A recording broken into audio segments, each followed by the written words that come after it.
उद्बुद्ध स्वामी प्रतिजाग्रही त्वमिष्टापूर्ते सन। यहाँ एक शब्द आता है, उद्बुद्ध करते हैं जब अग्नि को, तो वहाँ एक शब्द आता है उद्बुद्ध स्वामी प्रतिजाग्रही। प्रति का अर्थ होता है एक दूसरे को प्रभावित करना। मैं अग्नि को जगा रहा हूँ तो मुझे जगा। तो यहाँ पर उस मंत्र को उन्होंने अपने जीवन में चरितार्थ किया। यज्ञमय उनका जीवन रहा। जिनका यज्ञमय जीवन होता है वो संसार की दिशा और दशा दोनों को बदलते हैं। और उन्होंने संसार के जो शिक्षा के क्षेत्र में पिछड़े हुए लोग थे उनको आगे बढ़ाया, उनको दिशा दी और उनकी दशा को बदलने का पूरा भरसक प्रयास किया। प्रतिजाग्रही त्वं इष्टा आपूर्ते। इष्ट और आपूर्ति यहाँ दो शब्द हैं। अपने परिवार को शिक्षित, दीक्षित और विकसित करना।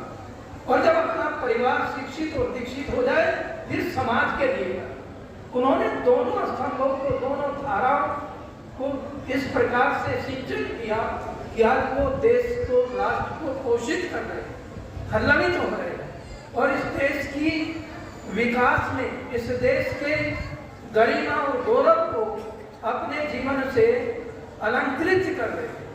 अनेकों शिष्य उनके आज ऊंचे पदों पर हैं, परिवार के लोग उन ऊंचे पदों पर हैं। तो ये किसकी देन है? ये उस पवित्र आत्मा की देन, उस दिव्य आत्मा की देन। दो लाइन कहूंगा। बाबरे मनवा क्यों न प्रभु की याद आती है, प्रभु तो अपना साथी है। ममता की लड़ी वो एक दिन टूट जाती है, प्रभु तो अपना साथी है।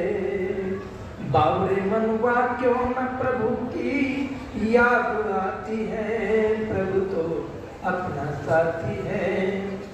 भाई बंधु कुटुंब के झमेले, 4 दिन के जगत में है मेले।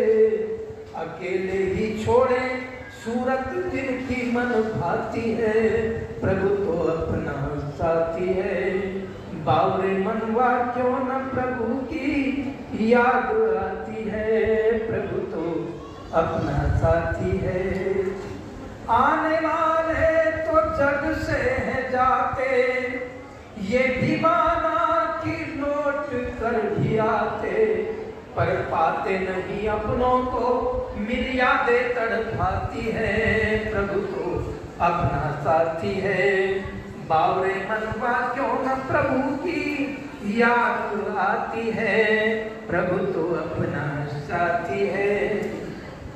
ये आने वाला समय ना टलेगा, कर्म ही साथ तेरे चलेगा। जलेगा कर्मठ दीप में जब तक तेल और बाती है, प्रभु तो अपना साथी है, प्रभु तो अपना साथी है। वो अपने परमपिता परमात्मा की गोद में चले गए हैं। ऐसी महान दिव्य आत्माओं को मोक्ष प्राप्त होता है जो शिक्षा का दान देते हैं, जो शिक्षा का प्रचार और प्रसार करते हैं, जो गिरोहों को उठाते हैं, जो रोते हुए को हंसाते हैं। उन आत्माओं को परमात्मा मोक्ष प्रदान करता है। दिव्य आत्मा के चरणों में हम नमन करते हैं। उन्होंने राष्ट्र निर्माण में अपने जीवन को लगाया। परमात्मा से प्रार्थना है कि परिवार को इस दुख को, कष्ट को सहन करने की शक्ति और सामर्थ्य प्रदान करे। सैनी साहब भी हमारे बीच में नहीं रहे। सैनी साहब का और कानाराम जी का बहुत मित्रता थी और सैनी साहब मुझे उनके संबंध बहुत सुनाते रहते। तो ऐसी दिव्य आत्मा के चरणों में नमन करते हुए परमात्मा उनको सद्गति प्रदान करे और परिवार को दुख सहन करने की शक्ति, धैर्य प्रदान करे। ओम शांति शांति शांति। मेरा निवेदन है, गुरुकुल आर्यनगर से और ब्रह्मा विद्यालय से जुड़े हुए आचार्य रामसुख शास्त्री जी और कान्हाराम जी से विशेष उनका संबंध रहा। यद्यपि आचार्य जी कहीं जाते आते नहीं अब, लेकिन जब ये सुना कि भाई कान्हाराम जी अपना शरीर छोड़ करके चले गए हैं तो इन्होंने कहा कि मैं जरूर आऊँगा।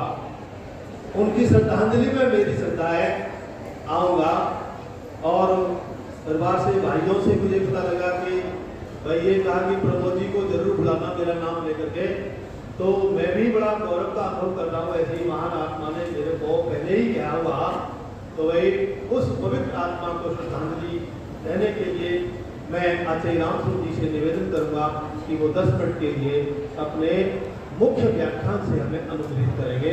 आदरणीय आचार्य रामस्वरूप जी।